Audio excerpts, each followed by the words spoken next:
bag. I think I've got loads of bits of paper in my bag, so I sent it to you somewhere, didn't I? Did I send it to you on? That was on Facebook, didn't I? Facebook, right? Yeah, let's see if I can find it. You sent it to me on Facebook. Let me see if I'm going through all my stuff, and actually, I don't want to delete anything that we have on Facebook because I'd just like to go back and read it because it's hilarious. I can't remember if I sent it on. It's before then. But anyways, let's see. It was definitely on. No, it's not. Okay, here it is. You got it, have you? It says, well, okay, so on the site, it's upside down and it's backwards. You can check. They can find it. Can they? You posted it in one of your postings. Yes. Yeah, so they can check it out at eddierotten.com. Yes, that's right. It's the post right before the one that I did today. But on August 12th, you sent me the interpretation or what it says. You deciphered it. And it says, well, this is what I made it out to be. Unfortunately for you, Alec does not know anything about me. Alec is a character in the story. Friend or foe, Eddie Rotten. How is hate that much different from love?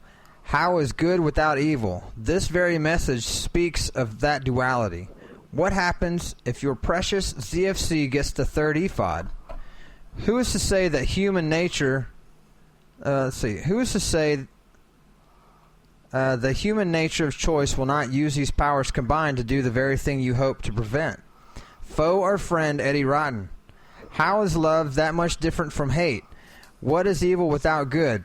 Duality. There is no such thing as one. It is human nature to have duality. Life, death, dark, light, beginning, end. What is a Democrat without a Republican? They thrive on the existence of the other. What is faith if in fear? And then it says venom contagion, I think is what it says, venom contagion. I don't know whether that was maybe a misspelling from him or whether that means something, but I looked it up and I couldn't find anything about it, so... Don't look too far, the sun sets soon. And then you said, that's what I made it out to be. Okay, so here's the deal. Anonymous, if you're listening, which I know that you are, because you're obviously a narcissistic pig. I'm just playing. It's a little bit harsh. Thank you so much for leaving us some homework to do. I couldn't be more entertained by your antics. If you want to be on the show, just... say so. If you want to be part of the story, just say so, because it's awesome that you are paying attention, and what I have to say has obviously gotten your attention so far, so thank you so much. And then there's a voicemail that he sent in, right? Yeah, the voicemail that he sent in, there's going to be two played. I've got what he sent in, and I've got what I had to play around with it, and I managed to reverse the audio and speed it up a bit and slow it down and that, and we've got what he actually said. But this is what the voicemail was that he sent us, okay? So this is it. Okay. Here we go.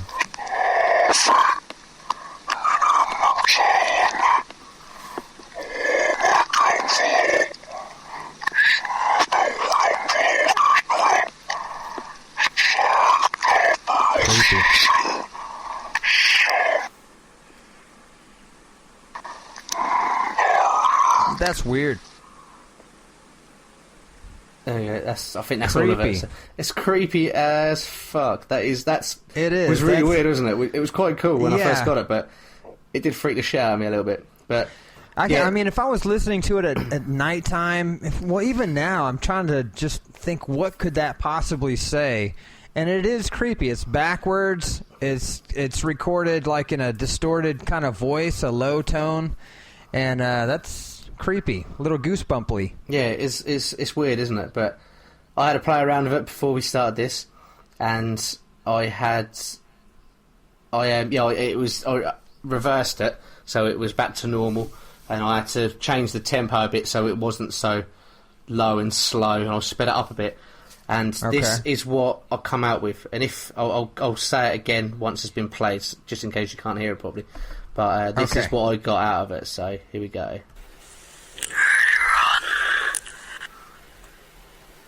Moss, this is for your podcast. I would take all of my weapons, all of my ammo,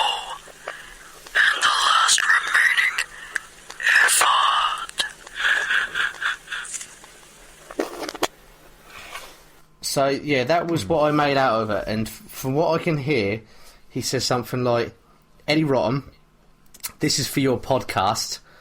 I will take all the weapons and the ammo in the world, or something like that, and the ephod or something like that. I can't remember exactly what it was, but it was something along those lines. But yeah. Well, he said the last remaining ephod. Now, the ephod is a biblical tool that people used either to communicate with the gods or to protect themselves from radiation or something, to use as a compass or a honing device, because it was a gold-plated breastplate that had distinct little jewels and rubies and stuff inside of them that they used to generate power. Yeah. Or to block radiation for some weird reason. You can look it up. It's inside the Bible somewhere. But the ephod turns out to be a tool that we use inside the EddieRotten.com story. It's one of the 3 generators. All right. So I can see why he would say that, and it's a pretty unique way to leave us a voice message, don't you think? Yeah, I quite enjoyed it, actually. It was good. Yeah. Bravo. It gave me something to do the last couple of days anyway, so... Yeah. I like him. So stay a part of the story, Anonymous. I think you're awesome. I wish you had a real name, and I would like to. I'd like for you to send a picture in. And if you send us a picture with the cliche mask that the real Anonymous uses, that's gay. Send us something that you can come up with on your own. You know, like a paper sack, or like cut some holes out, or something funny. Yeah. Or maybe make us a YouTube video as well. Ooh, yeah. Yeah, make us a YouTube video. That would be awesome. Yeah, we could post that on our... we'll have our own Anonymous. Yeah, we'll post it on our website. We'll post it all over Facebook. And then we'll hunt you down and we'll test... No, I'm not joking. We won't really. We'll string you up from the ceiling and lower you down like the demon you are. I'm only joking. I like this dude. He's pretty cool. Yeah, me too. Thank you. So, yeah, we thank you for that. But, anyway, what else has been happening in your wonderful world, Ed? Well, thank you for asking. My life is pretty wonderful. I've been dealing with a migraine headache for the last 4 days, and so I'm barely here, but I'm here. My wife gave me some Aleve this morning, and so I've halfway shaken it off. And so now all I really have to worry about is my son throwing toys at me as we speak, because he's escaped the cave, the tomb that I throw him in, and unchained himself from the wall. And so he is going bat crazy right now. Nice. Yeah. But I had a quick run-through of the website. The website is wonderful, by the way. I think what you've done with it is amazing. Thank you. We have lots of content on there. The Michael Daniel thing, the Texas Man Eats the Dog, that's on there now. I see that you posted that. I thought I'd better put it on there in case people didn't know where to go. Have you seen the little video I put on there? The recently, Population 2. No, I have that up right now though. Oh, it's cool. A load of friends that I've got around here. They have got this like little. I suppose they're like a recording, like a minor recording company sort of thing. They basically make their own films around like the area and that, and they've got a few of them. You can check them out on YouTube. I think most of them on there. If you just search for, I think it's Cave Demon Productions, all one word. If it isn't that, just try Cave Demons. But yeah, and I was flicking through them today. I haven't actually had a proper look at them, but they're in the middle of doing a really big. From what I can understand, it's going to be like a full-length film they're doing. Wow. So I'm quite looking forward to that. But yeah, they did one called Population 2, and it's kind of like a short zombie thing, which is quite cool. Hey, so nice. I posted that up there because I quite enjoyed that, reading that. Nice. Yeah, I see it right here. I clicked on it, but it doesn't go to a link. Maybe I'm clicking on the wrong thing. Nah, yeah, because I did it from my phone, I couldn't actually put the YouTube video on it. Oh, I see. If you click the Population 2 that's in blue, that will take you to the YouTube page. Okay, I see it. I just got to it. Yeah, I probably will have an edit of that and try and get the actual video up on that. Oh, no, this is fine. It starts off as day 0. So, listeners, if you have a chance, go to zombielifepodcast.wordpress.com and click on that. It says Population 2 at the top. It's a cool little, it's a cool little short story. It's just 2 people. This is in the whole film, and it's one person he's like walking around. He's walking like in a deserted town. You assume it's just one person. And he's biking down the road, and he hits a person who's having what looks like a coffin fit, and they're all over the place. And he comes off his bike, and he gets up, walks over to the person to make sure they're all right, and they look up at him, and there's all blood coming out of his eyes and like down his nose and that. I like and he's, like, it coughing. already. It's cool, yeah. And he kind of like takes a step back, and then this like there's a bit where the zombie's like looking at the ground, and it just like really quickly looks up at him, and it starts chasing him, and he runs to his back to his apartment. It's really short, but I loved it. I thought it was fantastic. Yes. So it's definitely... there's a couple other things on the website that you posted. There's the Universal Studios Halloween Horror Nights. Yeah, that sounded awesome, but I'm ashamed. I'm just disappointed it's so far away. I know it's going to be in Hollywood. I've been there. I've been to Universal Studios, and it's really? awesome, dude. I went to the Psycho House. Me and Dirty Pete, when we were little kids. We went to California together. We flew to California. We went to the Psycho House and saw all kinds of really cool stuff. I think this is going to be taking place there at the Universal Studios in Hollywood. It's called Universal Studios Halloween Horror Nights for 2012. Oh, sweet. And it looks like it's a promotion for The Walking Dead season premiere, which happens on Sunday, October 14th. And I'm going to be... I don't have cable. I have Hulu and Netflix, so I'm not going to be able to watch it right away unless I... Oh, is that when it starts in the States, is it? Yeah. Oh, I'm not too sure when it starts every... I don't know if it's this year or next year.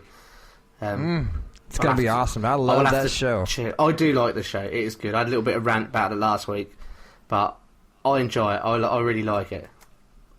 Another thing that you posted to the website is it says Coldstream download content for Xbox 360. What's that? Yeah, that's anyone who's played Left 4 Dead 2 will know that every now and again they'll bring out a new level for the game. This new one is called, what was it, Deadstream? Yes. Yep, Deadstream. Coldstream. Coldstream, that's the one. This one's called Coldstream, and I think with the download you get the new level Coldstream, and you also get all of the levels from the first Left 4 Dead. So now you can download that. You can get rid of your Left 4 Dead 1 because you won't need it anymore because you've got everything you need in Left 4 Dead 2. Wow. So it's good. And with the Left 4 Dead 2 downloads of the first Left 4 Dead, you get... Whereas in the first one you couldn't use melee weapons, you had just a pistol and a bigger gun. You can now use melee weapons, and there's axes and bits and pieces all over the place. So yeah, they've really changed it and they've upped it. And it's I've played Coldstream. I've completed that one. It was really, really good. I thoroughly enjoyed it. And the first Left 4 Dead is fantastic anyway. So is it different from Left 4 Dead? Does it kind of break off of how they traditionally do the game? Is it different graphics, or is it the same kind of thing, just a more gory story? What's this, Left 4 Dead 2? The Coldstream. Oh, the Coldstream. Well, Left 4 Dead is a bit of a strange game. It's not like your everyday, like... Each level is like a sort of scenario. So, like, if we take... What's one of my favourite levels? I can't think of the names of the levels at the moment. But, like, you'll start off in a safe house, and you'll have, like, a couple of guns to choose from, a medipack, some grenades and stuff like that, and you pick up what you want, and then you start the level. You go off and shoot zombies, and the aim is to get to the next checkpoint. So you get to the safe house, and you'll encounter zombies on the way, special infected. Every now and again they'll throw a tank in, and then when you do the level like that, so you go from safe house to safe house, safe house to safe house, safe house to safe house, and there may be 4 or 5 levels. On the last level, you'll have to do certain things. It may be hold out for a certain amount of time. It may be like, I know one of them's in a shopping mall, and you're just getting bombarded with zombies, special infected, and you've got to fill up a display car full of gas so you can jump in the display car and fuck off, sort of thing. And then you go to the next level. Their car breaks down, and it's a fun. You start off on the roads, and you end up in a fun fair, stuff like that. So it's really good. And Coldstream's just another level.